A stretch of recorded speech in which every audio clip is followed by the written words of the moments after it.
Berbeda dengan apa yang Rudy dan Den Ananda temukan, Frisly dan Fasya masih melanjutkan penelusuran ke berbagai bangunan kosong layaknya perkampungan mati hingga mereka melihat sosok astral yang mencoba untuk berkomunikasi. Oke, ini juga kenapa aku ngajak di sini barusan denger, aku nggak tahu semuanya denger atau enggak, tapi aku ngedengar suara rintihan.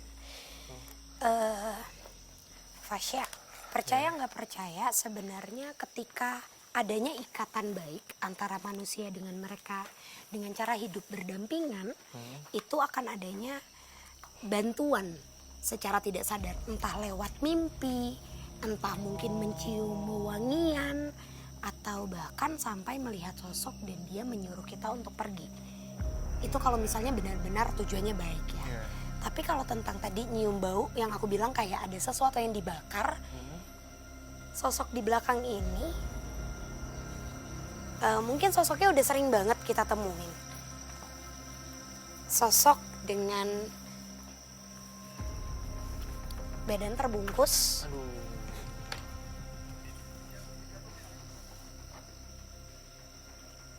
Sosok dengan badan terbungkus. Tapi dia seringkali berpindah tempat dari posisi rumah ini ke rumah lainnya. Nih, kita mendekat ke arah sana karena sekarang dia terbang. Coba. Assalamualaikum, permisi. Gak apa-apa Fasya, ayo. Pelan-pelan. Assalamualaikum. Yuk. Udah? Oke. Sosoknya ini berpindah Fasya, biasanya seringkali mungkin ada suara ya.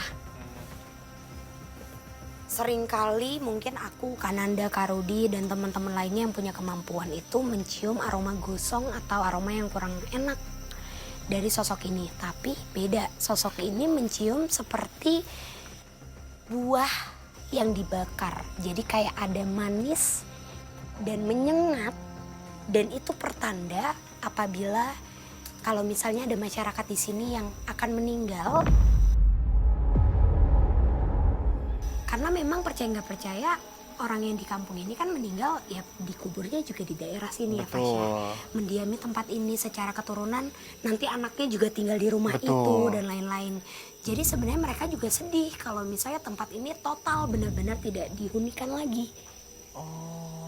Sosoknya itu barusan kayak ngebisikin aku gini. Dia kayak ke belakang aku terus ngebisikin.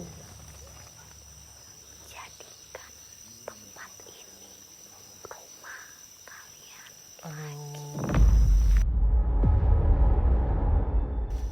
Dia berbisik secara lantang, tapi emang apa ya, kayak rintihannya tuh berasa. Intinya mereka berharap kalau ini masih bisa dijadikan tempat tinggal lagi. Ya. Tapi Fasya, aku ngerasa kalau adanya putus ikatan antara mereka, para leluhur yang dari tadi kita temuin, dan juga menghantarkan kita ke titik ini.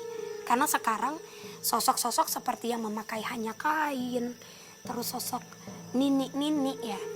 Maaf tapi perempuan tanpa menggunakan apapun di bagian atas, tapi menggunakan sedikit kain di bawah dan membungkuk.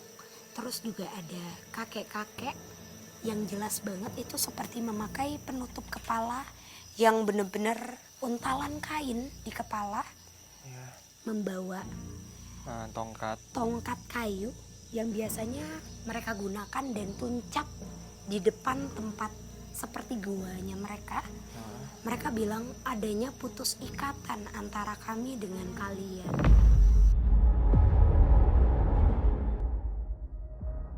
Perlahan, misteri yang ada mulai terkuak dari penuturan Frisly seolah membenarkan apa yang dirasakan Frisly.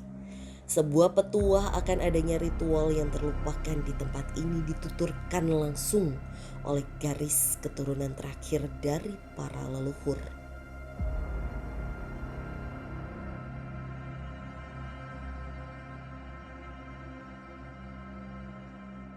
Kalau Abah mah, waktu Abah masih hidup mah ya, dulu tradisi Abah tapi sekarang mah nggak pernah yang pakai suka kalau bulan Muharram suka sedekah bumi. Dia Numa katanya kita harus sedekah ke bumi, kita makan dari bumi, dari tanah, ibaratnya dari tanah ya. Kita penghasilan kita berkebun dari tanah. Sosok dengan badan terbungkus, tapi dia seringkali berpindah tempat dari posisi rumah ini ke rumah lainnya. Nih, kita mendekat ke arah sana karena sekarang dia terbang. Aduh. Assalamualaikum, permisi. Gak apa-apa Fasya, ayo. Pelan-pelan. Assalamualaikum. Yuk. Udah? Oke. Sosoknya ini berpindah Fasya, biasanya seringkali mungkin ada suara ya.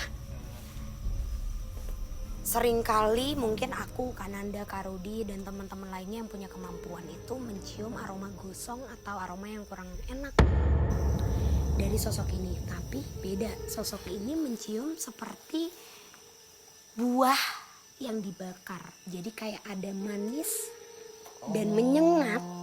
Dan itu pertanda apabila kalau misalnya ada masyarakat di sini yang akan meninggal. Karena memang percaya nggak percaya, orang yang di kampung ini kan meninggal ya dikuburnya juga di daerah sini. Betul. Ya Fasya. Mendiami tempat ini secara keturunan, nanti anaknya juga tinggal di rumah Betul. itu dan lain-lain. Jadi sebenarnya mereka juga sedih kalau misalnya tempat ini total benar-benar tidak dihunikan lagi.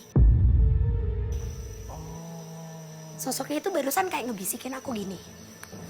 Aduh. Dia kayak ke belakang aku terus ngebisikin. Jadikan tempat ini rumah kalian lagi.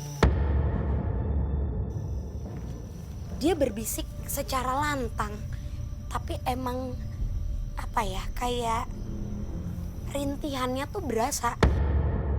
Intinya mereka berharap kalau ini masih bisa dijadikan Tempat tinggal lagi ya.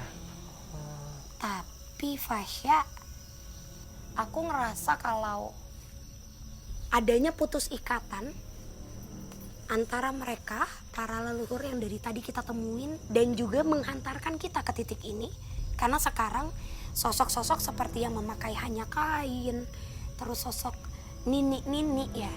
Maaf tapi perempuan tanpa menggunakan apapun di bagian atas, tapi menggunakan sedikit kain di bawah dan membungkuk. Terus juga ada kakek-kakek yang jelas banget itu seperti memakai penutup kepala yang benar-benar untalan kain di kepala, membawa tongkat kayu yang biasanya mereka gunakan dan tuncap di depan tempat seperti guanya mereka. Mereka bilang adanya putus ikatan antara kami dengan kalian. Putus ikatan. Coba sebentar. Aku coba untuk kolonowon sebentar ya. Gak apa-apa Fasya.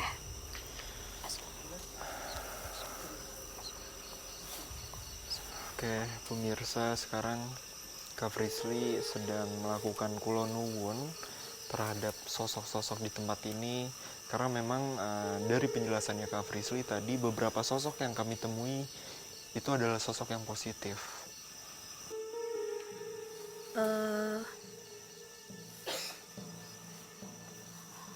Ada gambaran yang di tanah ini dulunya sengaja ditanamkan atau adanya seperti pemberian. Karena adanya negosiasi Fasya antara kita manusia dengan leluhur mereka yang memang sudah dari lama tinggal di tempat ini. Mereka tuh meminta bahwa kalian jadi manusia tidak boleh lupa apa yang kalian raih, apa yang kalian dapatkan harus tetap kalian sumbangkan kepada tanah ini.